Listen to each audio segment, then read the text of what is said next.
Everyone knows the story of the Balrog. Durin's Bane, they call it. The terror that ended an age. Every dwarf child learns the tale before they can swing an axe, how our ancestors delved too deep in their hunger for mithril, how they broke through into a darkness that should never have been disturbed, how something woke in that darkness and drove us from our home forever. Everyone knows the story of Balin's expedition, the brave company who marched into Moria to reclaim what we had lost, the 5 years of hope, the letters full of progress, the dream that Khazad-dûm might be ours again. And then the silence, the years without word, the tomb that Gandalf found, and the book beside it, and those final desperate words. They are coming. Everyone remembers Balin. Everyone mourns his company. Everyone wonders what went wrong, how such brave dwarves could have fallen, what horror they faced in those final moments. No one remembers us. No one speaks of the expedition that came before, centuries before, when the wounds were fresher and the hope was stronger. No one tells stories of the 112 dwarves who entered Moria through the forgotten eastern passages, who fought and bled and died in those same halls, who discovered the truth about what dwelt in the deep places. No one remembers, because we were made to be forgotten. Because the truth we brought back was too terrible to be borne, too shameful to be recorded, too hopeless to be spoken aloud. I am the last one left who knows, the last survivor of the expedition that the lords of our people buried along with our dead. I have carried this truth for 400 years, and I will not carry it to my grave. My name is Gnarly, son of Frali, and I was young when I walked into Khazad-dûm. I was old before I stopped dreaming of fire. This is what happened. This is what we saw. This is why Balin should never have gone, and why no dwarf should ever set foot in Moria again. To understand why we went, you must understand what Moria meant to us. Khazad-dûm was not merely a city. It was not merely a kingdom. It was the heart of everything it meant to be a dwarf, the greatest work our people had ever achieved, a monument to our skill and our perseverance, and our mastery over the stone itself. For thousands of years, we had carved our home from the living rock beneath the misty mountains, hall upon hall, mine upon mine, a vast underground realm that stretched for miles in every direction. The endless stair rose from the deepest foundations to the highest peak. The first hall could hold 10,000 dwarves and still echo with emptiness. The mines produced mithril, the most precious metal in all the world, worth 10 times its weight in gold, and we lost it all in a single year. I was not yet born when the Balrog woke, but I grew up with the stories, as every dwarf of my generation did. How our miners had delved too deep, seeking ever more mithril, ignoring the warnings of the wise. How they had broken through into a darkness that should never have been disturbed. How something had stirred in that darkness, something ancient and terrible, something that had slept since the first age of the world. Durin 6 died facing it, his son 9. I died the following year, trying to avenge him. And then the dwarves fled, thousands upon thousands of us, pouring out of every gate and passage, abandoning in days what had taken millennia to build. I grew up in exile, in the Iron Hills far to the east. I grew up hearing the old ones weep when they spoke of home, seeing the hollow look in their eyes when they described halls I would never see.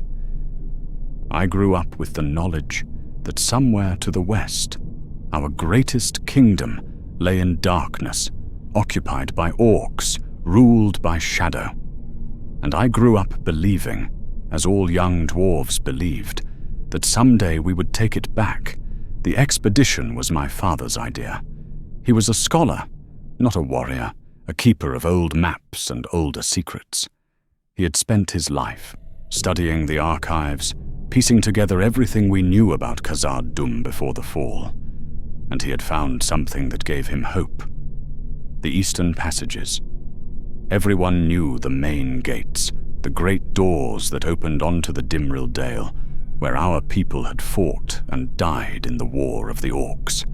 Everyone knew those gates were watched, guarded, that any attempt to enter through them would be met with overwhelming force. But my father had found references to other ways. Smaller passages, ventilation shafts, emergency exits carved by cautious ancestors who wanted options if the main gates ever fell.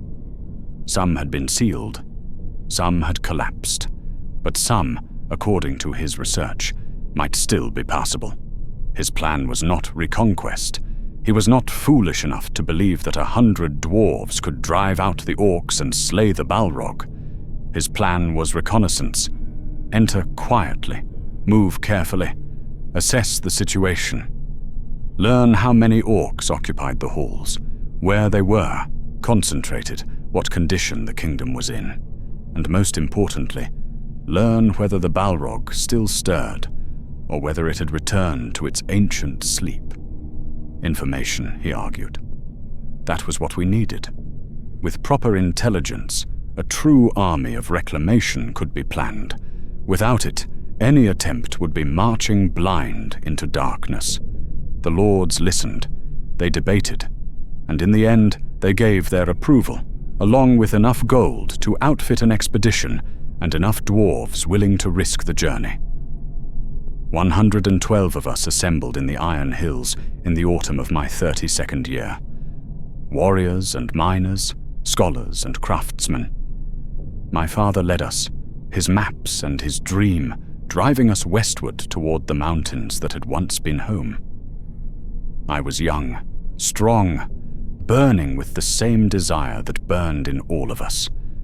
I wanted to see Khazad-dûm with my own eyes, to walk the halls my ancestors had built, to strike a blow against the orcs who had stolen our birthright. I did not understand what we were walking into. None of us did. The journey took 3 months. We traveled in secret, avoiding the roads, skirting the settlements of men who might ask questions we did not want to answer. We crossed the plains east of the mountains, then turned south, following my father's maps toward an entrance that had not been used in 500 years. I remember the first sight of the misty mountains, rising like teeth against the grey sky. Somewhere beneath those peaks lay Khazad-dûm. Somewhere in that stone was the kingdom we had lost, the home we had never known, the legacy that called to us across generations of exile. We made camp in a narrow valley, hidden from view, while my father and a small party went ahead to locate the entrance. They returned 3 days later with news that set our hearts racing.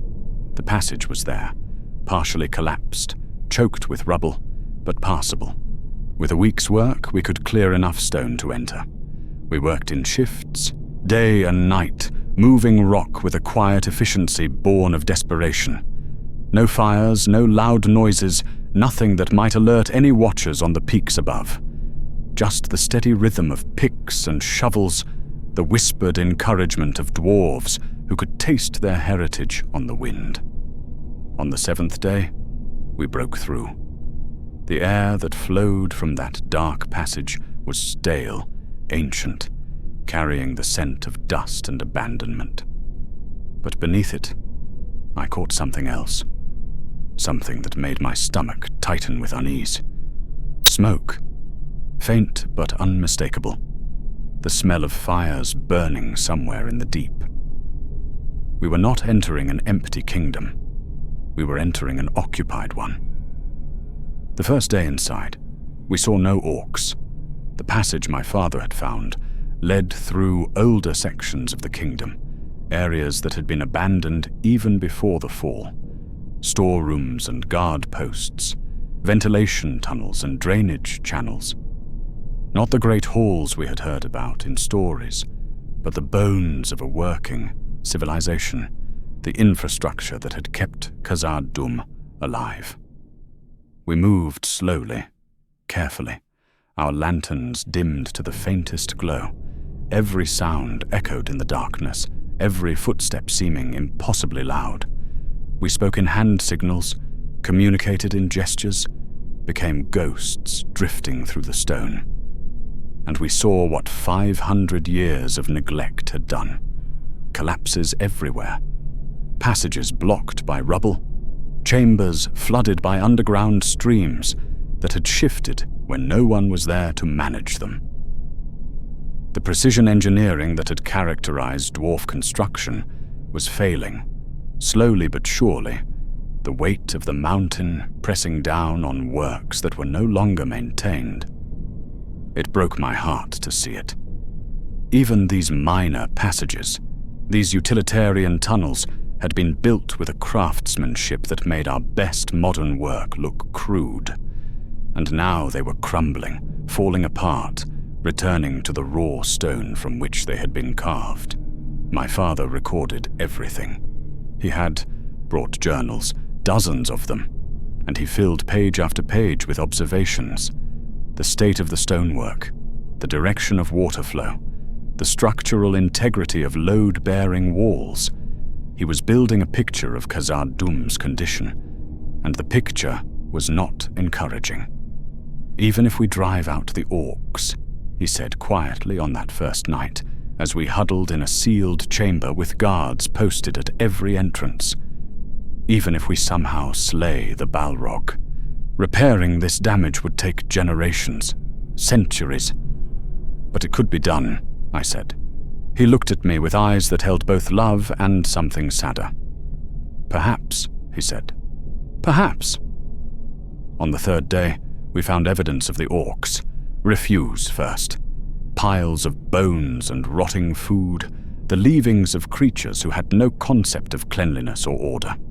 Then crude markings on the walls, territorial signs, warnings in languages we could not read. Then the smell, that distinctive orc stench of unwashed bodies and rancid meat and something else, something fouler, that seemed to seep from the very stone. We were entering their territory now. The passages here showed signs of use, the dust disturbed, the stones worn smooth by countless passing feet. We moved even more slowly, even more carefully, posting scouts ahead and behind, ready to retreat at the first sign of discovery. And we saw what they had done to our home.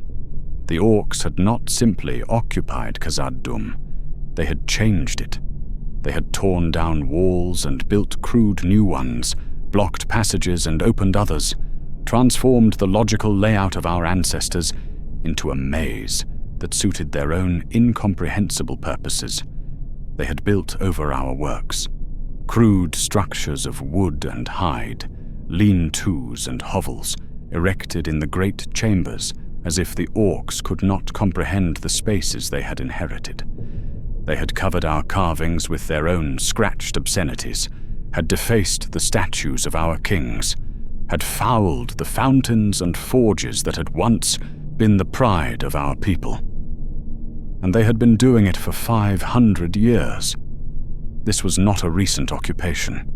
This was generation after generation of orcs, born and raised in darkness, knowing no home but the stolen halls of Khazad-dûm.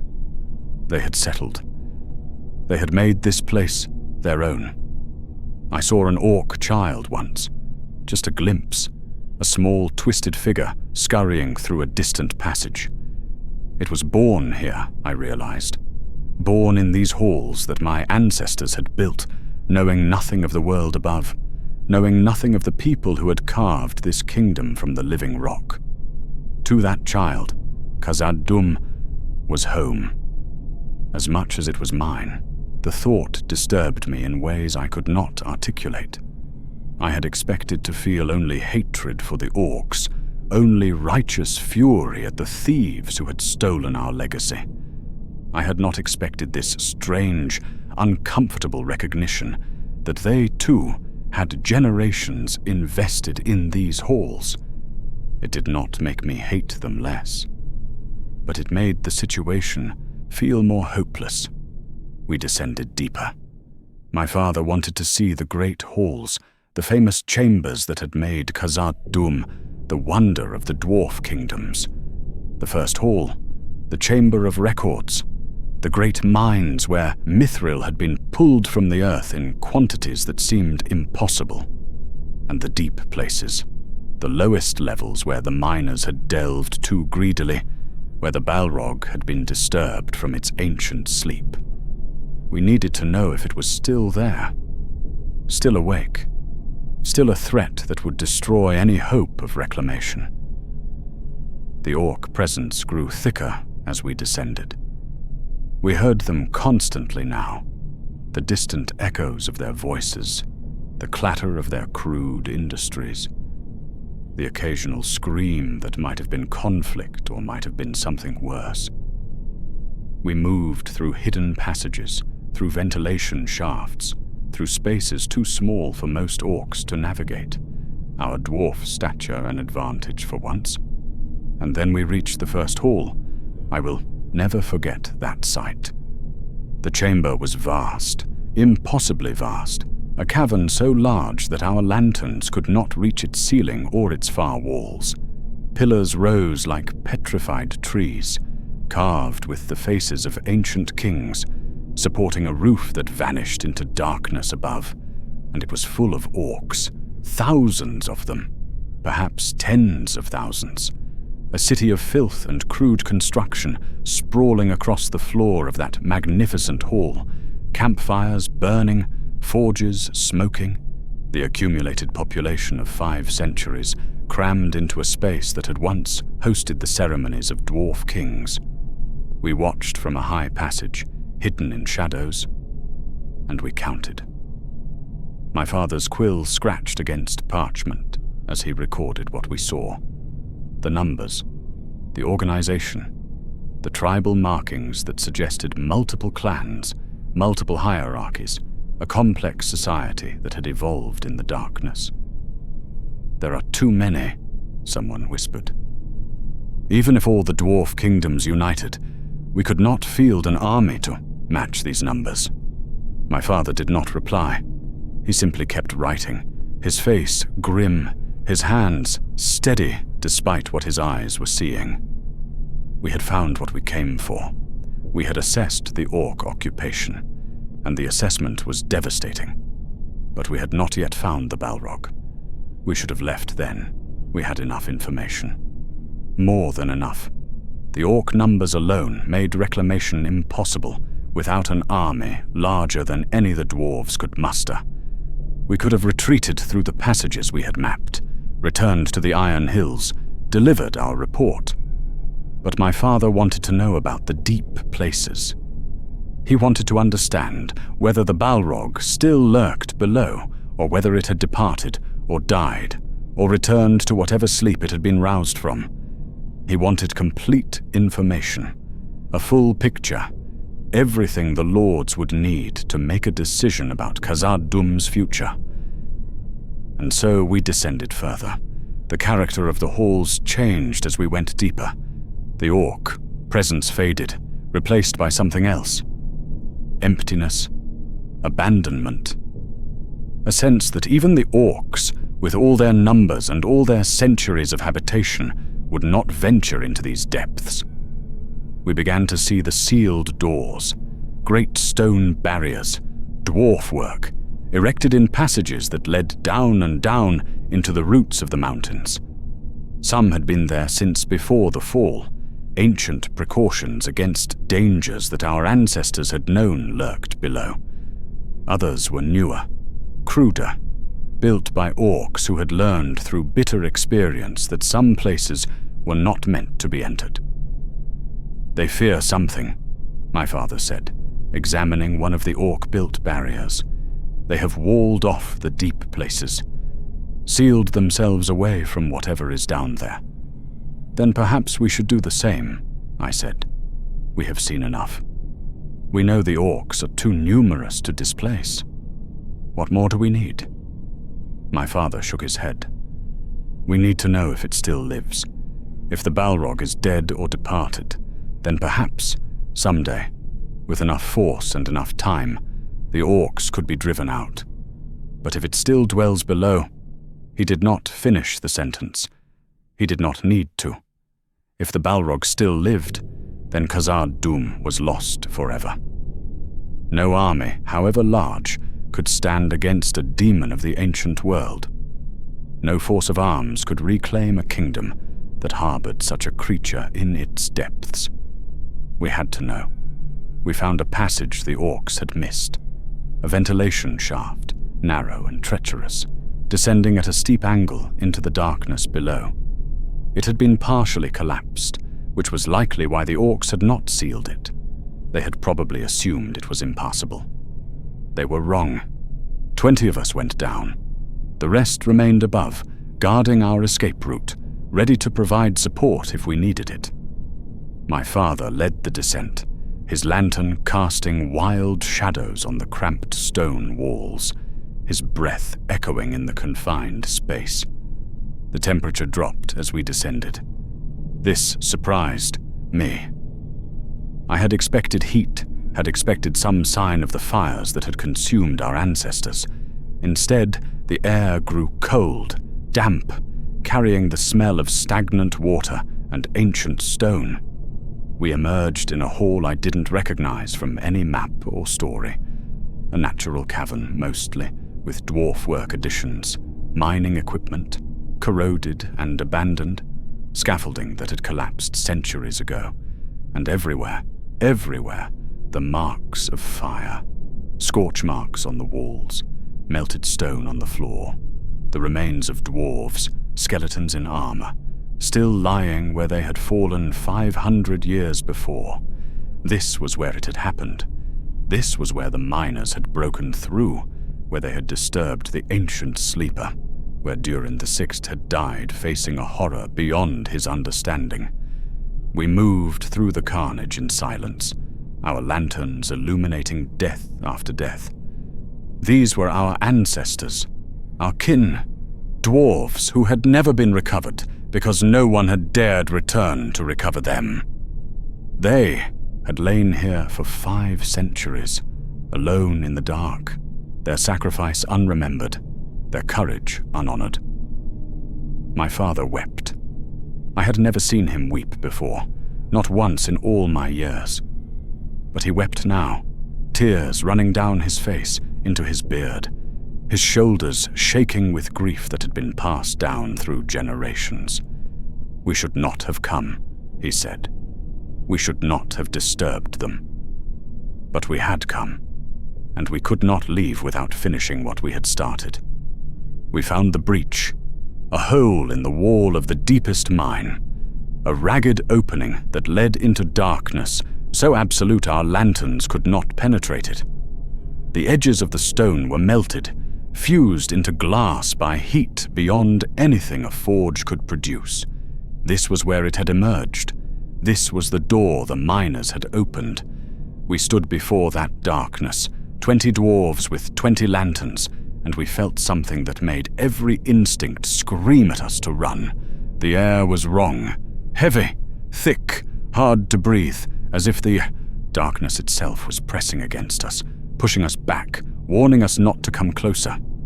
And warm, not hot, not yet, but warm when everything else in these depths was cold, a warmth that seemed to pulse, to breathe, to emanate from somewhere far below. "It's still there," my father whispered. "It sleeps, but it's still there." "Then we have our answer," I said. "We should go. Now." He nodded. For once he did not argue, did not insist on more information, did not want to push further. Even his scholarly curiosity had limits, and we had reached them. We turned to leave, and that was when we heard the orcs. They had found our rear guard. The sounds echoed down through the ventilation shaft we had descended. Shouts, screams, the clash of metal on metal. Our companions above were fighting for their lives, and we were trapped below, cut off from retreat. We scrambled up the shaft, 20 dwarves climbing as fast as we could, our lanterns abandoned, our hands scraping against rough stone.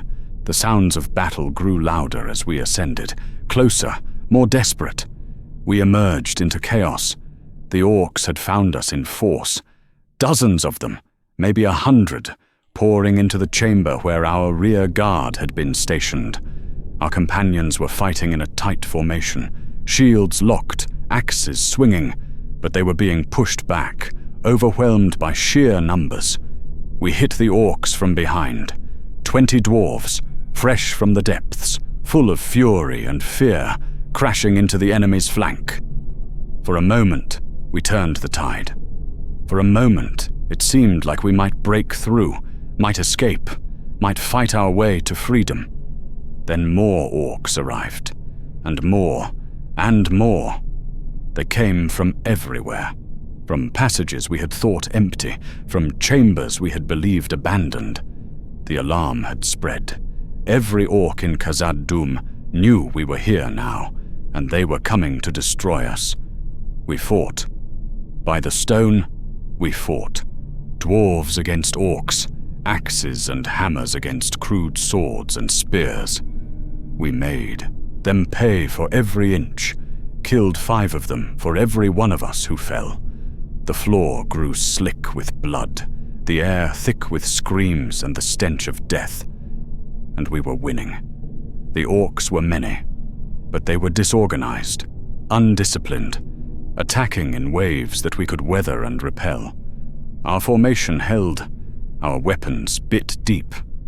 We were dwarves of the Iron Hills, and we would not fall to this rabble. My father fought beside me, his scholarly hands wielding an axe with surprising skill. "The Eastern Passage!" he shouted over the din. "If we can reach it, we can escape. We can still make it." I believed him.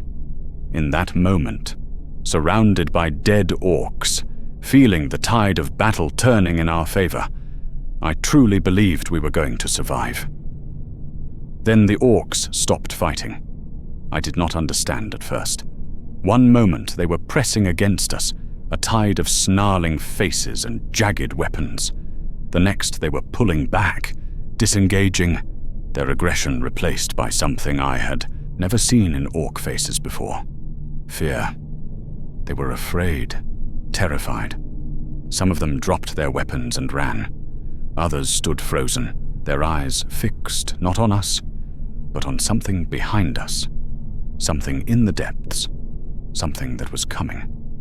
I felt it before I saw it. A change in the air, a pressure against my skin, a heat that seemed to come from everywhere at once. The temperature rose, suddenly and sharply, as if someone had opened the door to a massive forge. And then I heard it. A sound like thunder, a sound like the heartbeat of the mountain itself, a rhythm slow and vast and terrible, coming from the passage that led to the deep places, coming closer. "Run!" my father said. His voice was quiet, almost calm. "Run, all of you. Now." I grabbed his arm. "Father, run!" I had never heard him shout like that, never heard such terror in his voice. I turned and I ran, and behind me I heard the sound grow louder, felt the heat grow stronger, saw the light change from the dim glow of our lanterns to something else, something that cast shadows wrong, something that burned. I did not see it clearly, not at first. I saw the orcs who had been too slow to flee, saw them burst into flame, saw them die screaming as fire consumed them from the inside out. I saw dwarves, my companions, my friends, throw up their hands against a light too bright to bear, saw their beards ignite, saw their armor begin to glow red. I saw shadows that moved like living things, darkness that flowed like water, that seemed to have weight and substance despite its impossibility. I saw something vast, something that filled the passage behind us, something that should not have been able to fit through those spaces, but did, flowing like smoke, burning like the heart of a star. And I felt the heat. The heat was beyond anything I had experienced, beyond anything I had imagined possible. 10 feet away, my skin blistered. 20 feet away, my beard smoldered. 30 feet away, every breath seared my lungs. Every heartbeat pumped fire through my veins. The dwarves closest to it did not even have time to scream. They simply burned, their bodies becoming torches, their armor melting around them, their flesh becoming ash in moments. This was not a battle. This was not even a slaughter. This was annihilation. I ran. I am not proud of it.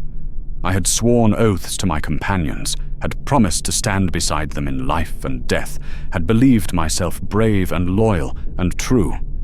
But when the Balrog came, I ran. I was not alone. A handful of us fled through passages we barely remembered, our feet guided by instinct rather than thought, our minds empty of everything except the need to escape. The heat pursued us. The light pursued us. The sound of that terrible rhythm shaking the stone beneath our feet. I heard dwarves dying behind me, heard their screams cut short as the fire found them, heard the Balrog's fury echo through the halls, its rage at being disturbed, its determination to destroy everything that had woken it. And I heard orcs dying too. The Balrog did not distinguish. It killed everything in its path, orc and dwarf alike, burning them with equal indifference. Whatever the orcs had believed about their place in Khazad-dûm, whatever arrangement they had reached with the darkness below, it meant nothing now. The Balrog had been woken, and it would kill until it was satisfied. I do not know how long I ran. Minutes? Hours? Time had no meaning in those passages, in that terror, in the certain knowledge that death was behind me and might find me at any moment. I remember reaching a staircase that climbed steeply upward. I remember taking the steps 3 at a time, my lungs screaming, my legs burning with effort. I remember emerging into cooler air, into darkness that was just darkness, into silence that was just silence. I remember falling to my knees and vomiting, my body purging the terror and the heat and the memory of what I had seen. And I remember looking back and seeing the glow fade and hearing the thunder diminish and understanding that the Balrog had stopped pursuing. It had made its point. It had defended its domain. And now it was returning to the depths, to the sleep we had disturbed, to the darkness that was its home. We had woken it, and it had shown us what that meant. 4 of us survived. Out of 112 dwarves who entered Khazad-dûm, 4 emerged. Myself, 2 warriors whose names I can no longer speak without weeping, and a miner who lost his hand to an orc blade and his mind to what he saw in the deep. My father was not among us.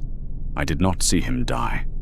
I hope, I pray, that his death was quick, that the fire took him instantly, before he had time to suffer.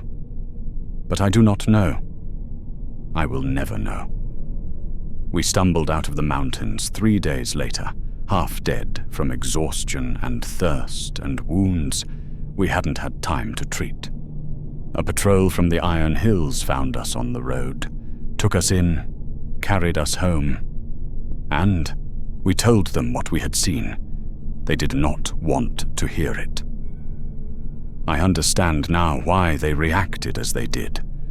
The lords of our people, the great dwarves who held the fate of our race in their hands, they had invested so much hope in our expedition. So many dreams, so many plans, so many generations of longing for the home they had lost. And we had returned with nothing but despair. The orcs were too numerous to displace. The kingdom was too damaged to repair. And the Balrog, the ancient terror that had driven us from our halls, still dwelt in the depths, still waited for any who dared disturb its sleep. Khazad-dûm was lost. Not temporarily, not until we could muster a larger army, not until some future generation could succeed where we had failed. Lost forever. Lost completely. Lost beyond any hope of recovery. They could not accept it.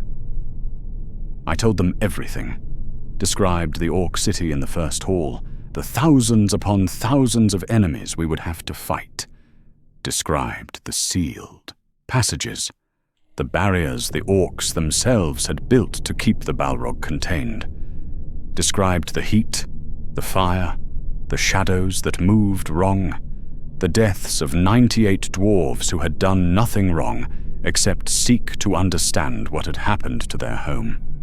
They listened, they asked questions, they wrote down my answers in careful detail, and then they buried the record. This information cannot be shared, the eldest of the lords told me, his face grave, his eyes filled with a sorrow I didn't fully appreciate at the time. The hope of reclaiming Khazad-dûm is all that sustains many of our people. If they knew the truth, if they understood how hopeless the situation truly is, they would despair, I said. They would break, he corrected. The dream of returning home is what keeps us together, what keeps us dwarves instead of scattered refugees with no purpose. We cannot take that dream away. Not yet. Perhaps not ever.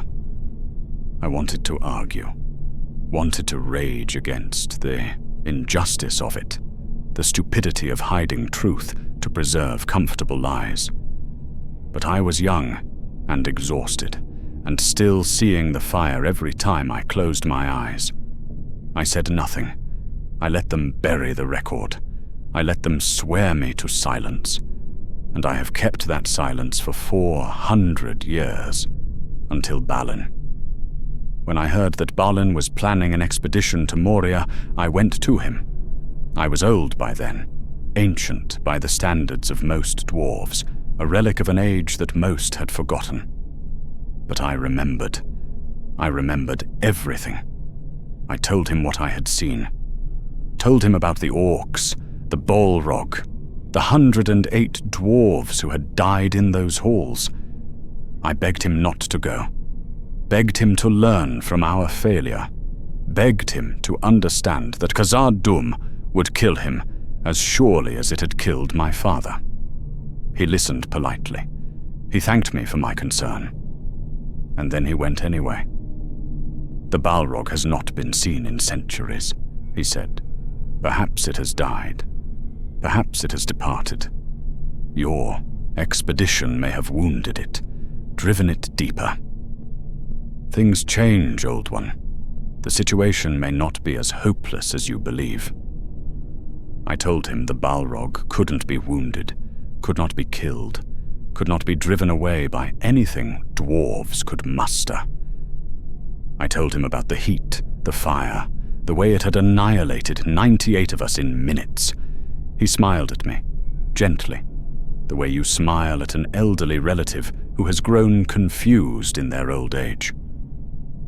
We will be careful, he said. We will not disturb the deep places. We will clear the upper halls only, establish a foothold, proceed slowly. Your expedition was brave, but perhaps too bold. We have learned from your mistakes.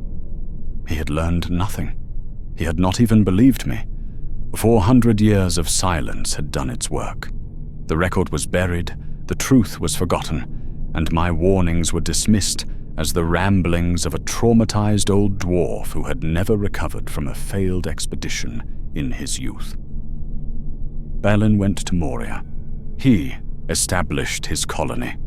For 5 years, he sent letters back, full of hope and progress, and dreams of a restored Khazad-dûm. And then the letters stopped. I know what happened. I did not need to read the book that Gandalf found, did not need to hear the account of the final days. I knew because I had lived it myself, 400 years before. They went too deep. They woke something, and it killed them all, the orcs, or the Balrog, or both. It does not matter. The result was the same. brave dwarves, full of hope and determination, annihilated in the darkness of a kingdom that will never be ours again. Balin's tomb sits in the chamber of Mazarbel now, a monument to courage and folly in equal measure. The Fellowship found it when they passed through Moria, found the bones of my people scattered around it, found the book that recorded their final, desperate hours. They are coming. I could have told them that. I tried to tell them that. But no one wanted to hear the truth. Not 400 years ago, not when Balin proposed his expedition, not ever. The dream of Khazad-dûm is too precious. The hope of going home is too powerful. And so dwarves will keep dying in those halls, generation after generation, until there are no dwarves left to make the attempt. The Balrog is dead now. Gandalf killed it, they say, fought it from the deepest foundations of the mountain to the highest peak, and cast it down in ruin at the end. The demon that had haunted Khazad-dûm for more than 5,000 years is finally, truly gone. And still, we cannot go home. The orcs remain. Thousands of them. Tens of thousands, their numbers barely dented by Balin's expedition or the Fellowship's passage. They have lived in Moria for so long now that they are part of it, as much as the stone or the darkness. Driving them out would require an army, a war, a commitment of resources that the dwarf kingdoms simply cannot spare. And even if we could drive them out, what would we find? A ruined kingdom, crumbling after centuries of neglect. Halls that would take generations to restore. A home that exists now only in memory and song. Perhaps it is better this way. Perhaps some things should remain lost. Perhaps the dream of Khazad-dûm serves us better than the reality ever could. But I do not believe that. I cannot believe that. I am a dwarf, and dwarves do not abandon their homes, do not forget their ancestors, do not let go of what is rightfully theirs. And so I tell this story, now, at the end of my life. I break the silence that was imposed on me 400 years ago, share the truth that was buried along with my companions' bodies. 108 dwarves died in Khazad-dûm, centuries before Balin made his attempt. We found what everyone feared to find. We confirmed what everyone refused to believe. And we were erased from history because the truth was too terrible to be borne. No more. Let this account stand as their memorial. Let their names be remembered, their courage honored, their sacrifice acknowledged at last. They went into the darkness seeking truth, and the truth killed them. But truth does not die. Truth waits, patient as stone, until someone is finally willing to speak it. My name is Nale, son of Frale. I was there when we woke the Balrog. I am the last survivor of an expedition that history forgot. And this is what we saw.